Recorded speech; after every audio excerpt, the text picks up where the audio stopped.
स्टेटोहेपेटाइटिस बोलते हैं, यानी कि NaSH।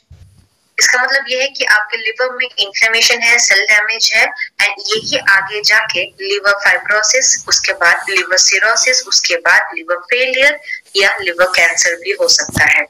सो यहाँ पे भी आप देख सकते हैं ये फैटी लिवर है, जहाँ पहले स्टेज में सिर्फ फैट जमा हुआ है, धीरे धीरे इस स्टेज में आ गया। फैट जमा होने के साथ इन्फ्लेमेशन है, स्कार टिश्यू भी फॉर्म हो गया है। उसके बाद फाइनली सिरोसिस स्टेज में क्या होगा, स्कार टिश्यू ने हेल्दी सेल्स को रिप्लेस कर दिया एंड लिवर में मैक्सिमम डैमेज प्रोसेस शुरू हो जाता है। सो लिवर फाइब्रोसिस, सिरोसिस, ये सारे स्टेजेस हैं। सो ये लिवर डिजीज के कॉम्प्लिकेशंस क्या है? Acute liver failure. Acute liver failure यानी कि सडनली बहुत ही शॉर्ट टाइम में, कुछ दिन या कुछ हफ्तों में ही आपका लिवर काम करना बंद कर देगा। एक्यूट कंडीशन, बहुत ही कम टाइम में आपका लिवर डैमेज होगा and this might B because, हो सकता है कोई इंफेक्शन की वजह से या ड्रग ओवरडोज की वजह से। जैसे कि कोई प्रिस्क्रिप्शन ड्रग्स है, वो अगर आप ओवरडोज कर लेते हैं या गलती से आपको ज्यादा दिया जाता है, that might lead to acute liver failure. Cirrhosis एक कॉम्प्लिकेशन है जो मैंने ऑलरेडी बताया है, जहां पे स्कार टिश्यू बिल्डअप हो जाता है, स्कार टिश्यू हेल्दी सेल्स को रिप्लेस कर देता है एंड धीरे धीरे लिवर का फंक्शन कम हो जाता है। लिवर फेलियर या liver carcinoma as a result हो सकता है। सो जनरल सिम्टम्स क्या है लोगों में? इन केस ऑफ पीपल जिनको लिवर में इश्यू है, ओके, वन मोर पॉइंट, लोग जॉन्डिस के बारे में बात करते हैं। बहुत लोगों को शायद जॉन्डिस भी हुआ होगा at some point of the time, at some point of the life. तो बेसिकली बिलिरुबिन जो है ये एक पिगमेंट है जो आपके पाइल जूस में होता है। ये पिगमेंट जब आपका बॉडी क्लियर नहीं कर पाता है एंड ये जब आपके स्किन के अंदर जमा हो जाता है, आपका स्किन का कलर भी दिखने में येलोइश टाइप का हो जाता है। स्किन एंड आईज, नेल्स, ये सब पीला रंग का दिखने लगता है, तो उसी को हम जॉन्डिस बोलते हैं। ऐसे केसेस में भी लिवर फंक्शन को इम्प्रूव करना इम्पोर्टेंट है। स्ट्रॉन्ग लिव जैसा प्रोडक्ट रेकमेंड कर सकते हैं। जिनका लिवर कमजोर है, वीक है या कुछ इशू हुआ है, उनको भूख नहीं लगता है, भूख कम लगता है, खाना खाने का मन नहीं करता है, कुछ अगर खाने की कोशिश करेंगे तो उल्टी आना जैसा सेंसेशन होता है, हमेशा कमजोरी, थकान रहता है, उनको जॉन्डिस हो सकता है, उनका यूरिन और मोशंस या स्टूल्स का कलर भी चेंज हो सकता है। इसके अलावा पेट में पानी जमा होता है, एसाइटिस का कंडीशन भी हम देखते हैं। इसके अलावा डायरिया हो सकता है कि कुछ भी खाना अगर खाएंगे, स्पेशली फैटी फूड अगर खाएंगे तो वो हजम नहीं होगा, डायरिया, आपका लूज मोशन शुरू हो जाता है। पैरों में सूजन हो सकता है, ब्लड प्रेशर आपका बढ़ सकता है। तो ये सारे कुछ ऐसे सिम्टम्स है along with low platelet count, जो फैक्टर आपके ब्लड को क्लॉट करने में मदद करता है वो कम हो जाता है एंड ऑल्सो प्लेटलेट कम हो जाता है। तो ऐसे कुछ सिम्टम्स यूजुअली हम लिवर पेशेंट्स में हम देखते हैं। तो ऐसा सिम्टम अगर आप किसी में भी देखते हैं, उनका एक अल्ट्रासाउंड करवाने के लिए उनको एडवाइस कर सकते हैं। अल्ट्रासाउंड के साथ उनका लिवर फंक्शन टेस्ट एक बार रिकमेंड कर सकते हैं, लिपिड प्रोफाइल टेस्ट रिकमेंड कर सकते हैं, उनका प्रेशर एक बार देख सकते हैं कि उनका प्रेशर कितना है। ये सारी चीज हम बेसिक हम कर सकते हैं। तो लिवर फंक्शन टेस्ट में कुछ इस तरीके का आप अगर आप देखेंगे, कुछ इस तरीके का एंजाइम्स एंड प्रोटीन्स का कुछ आपका टेस्ट रिपोर्ट में आएगा, जैसे कि SGPT, SGOT, alkaline phosphate, albumin, total albumin के साथ आपका बिलिरुबिन टेस्ट, GGT, इस तरीके का कुछ फैक्टर्स आते हैं, मतलब एंजाइम्स एंड कुछ प्रोटीन्स के टेस्ट होते हैं। इन फैक्टर्स का अगर लेवल बैलेंस नहीं है तो that might be a sign कि आपके लिवर में डैमेज है या आपका लिवर जो है सही तरीके से फंक्शन नहीं कर रहा है। And also there might be many factors, आपके लिवर, शायद आपके लिवर में डैमेज हुआ है या कोई बाइल डक्ट ब्लॉक्ड है, या फिर हो सकता है कि आपका कोई इम्यून सिस्टम की प्रॉब्लम हो सकता है।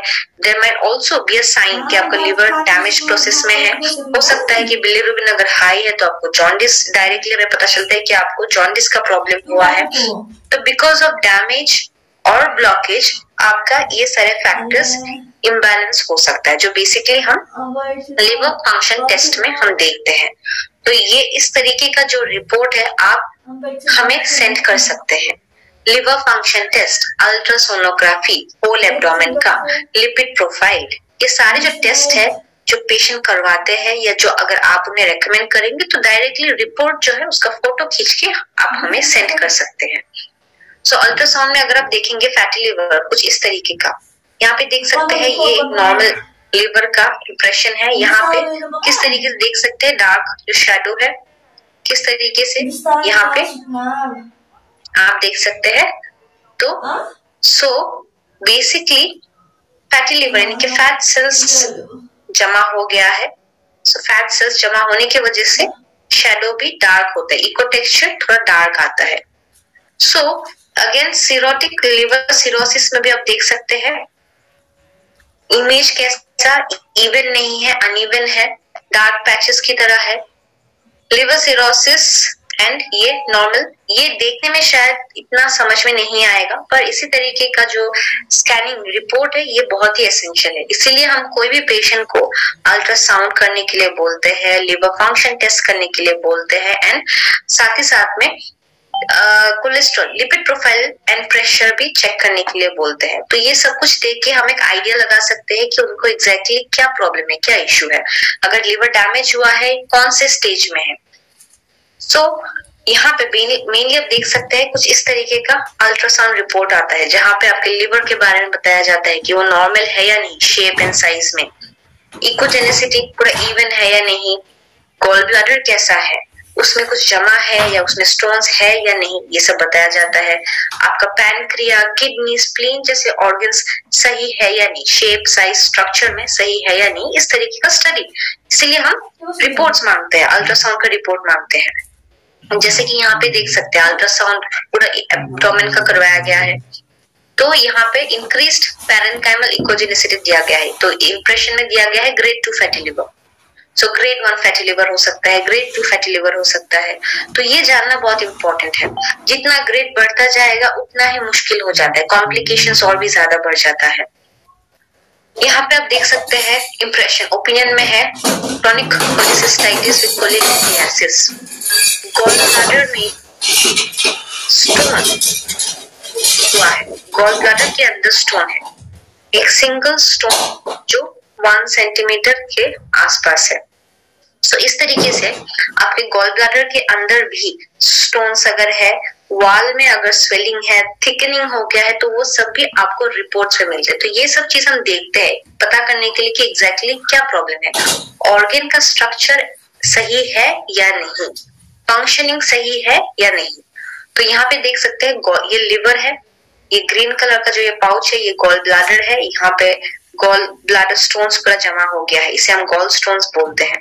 तो गॉल ब्लैडर स्टोन्स जो है वो पाउच के अंदर भी हो सकता है या कभी कभी ऐसे जो ट्यूब है उस ट्यूब में भी आके फंस सकता है, अटक सकता है, तो ब्लॉकेज हो सकता है। तो ये सारा जो चीजें हैं हमें अल्ट्रासाउंड रिपोर्ट से पता चलता है कि कहाँ में है स्टोन, कहाँ में है, कहाँ में ब्लॉक कर रहा है, साइज कितना है, ये सब कुछ हमें अल्ट्रासाउंड रिपोर्ट में पता चलता है। सो यहाँ पे आप देख सकते हैं स्टोन्स का इमेज। सो स्टोन्स जो है इंट्राहेपेटिक स्टोन्स हो सकता है, मेनली आपका यहाँ पे लिवर के अंदर जो ट्यूब या डक्ट है जहां से बाइल आके गॉल ब्लैडर में जमा होता है, यहाँ पे फॉर्मेशन हो सकता है। गॉल ब्लैडर के अंदर स्टोन हो सकता है जिसे हम मेनली यहाँ पे आप देख सकते हैं स्टोन्स कलेक्ट हुआ है। अगेन यहाँ से नीचे भी आ सकता है, ये ट्यूब को ब्लॉक भी कर सकता है। कभी कभी क्या होता है कि यहाँ से गॉल ब्लैडर स्टोन आके आपके पैनक्रियास के अंदर भी चला जाता है, जिसकी वजह से पैनक्रियाटाइटिस हो सकता है। बहुत सारे केसेस ऑफ क्रॉनिक पैनक्रियाटाइटिस में हम देखते हैं कि पेशेंट का हिस्ट्री ही था गॉल ब्लैडर स्टोन्स का, क्योंकि ये ट्रैक्ट इसमें कॉमन ओपनिंग है, तो यहाँ से स्टोन आके इसके अंदर भी जा सकता है, पैनक्रियाटिक डक्ट, जहां से पैनक्रिया से जूस निकल के बाहर तक आता है, उसको अगर ब्लॉक कर दिया जाए तो पैनक्रिया जो अपना जूस बनाता है उसी से पैनक्रिया का डैमेज हो सकता है। सो ऐसे बहुत सारे पॉसिबिलिटीज है एक्चुअली।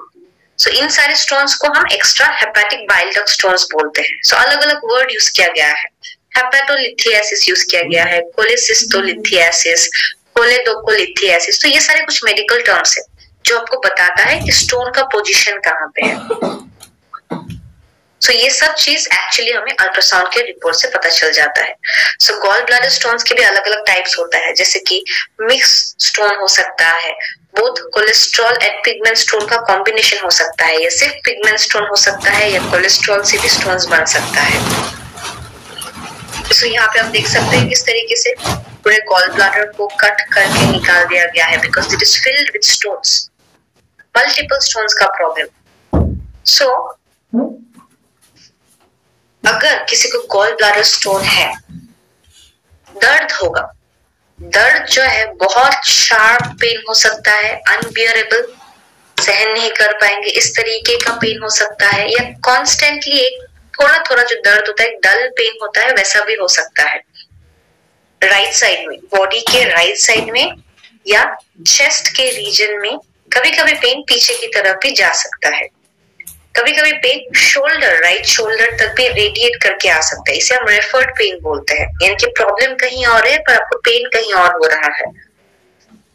डाइजेस्टिव डिसऑर्डर्स यानी कि डाइजेस्टिव इश्यूज रहेंगे, इंडाइजेशन का प्रॉब्लम रहेगा, गैस ब्लोटिंग का प्रॉब्लम रहेगा, स्टूल का कलर चेंज हो सकता है, उल्टी आने का सेंसेशन आपको हमेशा रहेगा। एंड ये सिम्टम्स जो है ये कभी भी बढ़ सकता है, जैसे कि खाना खाने के बाद या रात को आप जब सो रहे हैं उस टाइम भी ये सिम्टम्स बहुत लोगों में ज्यादा देखा जाता है।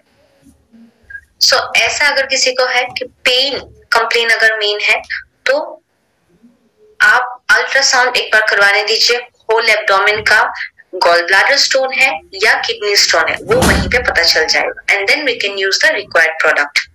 सो कॉम्प्लिकेशंस जो है, इससे गॉल ब्लैडर में सूजन आ सकता है, इन्फ्लेमेशन हो सकता है, बाइल डक्ट में ब्लॉकेज हो सकता है, गॉल ब्लैडर से स्टोन निकल के पैनक्रिया के अंदर जाएगा तो पैनक्रियाटिक डक्ट में ब्लॉकेज हो सकता है, जिसके वजह से पैनक्रियाटाइटिस हो सकता है, इवन गॉल ब्लैडर में कैंसर भी हो सकता है। सो ये भी देख सकते हैं यहाँ में रिपोर्ट में, ये गॉल ब्लैडर है एंड यहाँ पे जो व्हाइट कलर का जो दिख रहे हैं स्टोन्स जैसा, ये आपका गॉल स्टोन्स है। सो ये जो है एक्चुअली कितने हैं नंबर में, कितना कितना सारा है, कितना नंबर है, कितना साइज है, ये सब कुछ रिपोर्ट में पूरा डिटेल पता चलता है। इसीलिए कोई भी सप्लीमेंट देने से पहले टेस्ट रिपोर्ट करवाना इतना एसेंशियल है, ताकि हम देख सके कि बीमारी जो है किस स्टेज में है, सप्लीमेंट लेने के बाद कितना इम्प्रूव हुआ है। तो ये स्टेज को कंपेयर करना बहुत इंपॉर्टेंट है। तो यहाँ भी देख सकते हैं ये गॉल ब्लैडर है, यहाँ पे जो व्हाइट कलर के जो शैडो स्टोन्स आप देख सकते हैं, यहाँ पे गॉल स्टोन्स यहाँ पे। तो ये सारी इमेजेस जो है डॉक्टर्स जो होते हैं वो ज्यादा अच्छी तरीके से देख के इंटरप्रेट करके हमें रिपोर्ट देता है, वही रिपोर्ट हम एनालाइज करते हैं फिर। तो लिवर हेल्थ को मेंटेन करने के लिए जिन लोगों को अल्कोहल कंजम्पशन का हैबिट है उनको कम करना है, धीरे धीरे बंद करना है। किसी को अगर ऑलरेडी लिवर डिजीज है, स्ट्रिक्टली उनके केस में अल्कोहल को रेस्ट्रिक्ट करना है, नहीं तो आपका लिवर डिजीज जो है वो कभी ठीक नहीं होगा। कुछ भी उल्टा सीधा मेडिसिन मत लीजिए, हमेशा डॉक्टर के साथ कंसल्ट करके ही मेडिसिन लीजिए। फार्मेसी में आजकल अगर आपका जान पहचान है तो आपको इजीली मेडिसिन वो लोग दे देते हैं, but that might be a reason for liver damage as well. Nutrition सही रखना बहुत इंपॉर्टेंट है। A diet which is rich in vitamins, minerals, fibre etcetera is very important general and overall health maintain करने के लिए। इसके लिए आप हमारे सप्लीमेंट्स भी ले सकते हैं।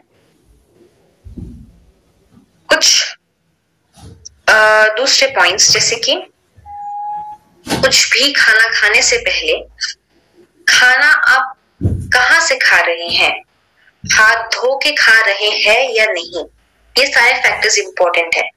खाना एंड पानी के थ्रू से ही हेपेटाइटिस ए फैलता है। आप किन लोगों के कांटेक्ट में आते हैं, सेम नीडल अगर शेयर कर रहे हैं, अनप्रोटेक्टेड इंटरकोर्स की वजह से, टैटू आर्टिस्ट के पास जब आप जाते हैं सेम निडल से अगर टैटू करते हैं या सिरिंज अगर सेम यूज करते हैं तो all this might be important factors या cause for hepatitis B and C. So कुछ भी चीज टच करने से पहले टच करके अपना मुंह और नाक मत छूइए। हाथ को सैनिटाइज करके धो के ही छूना है, क्योंकि इसी के थ्रू से बहुत सारे इन्फेक्शियस डिजीज फैलता है।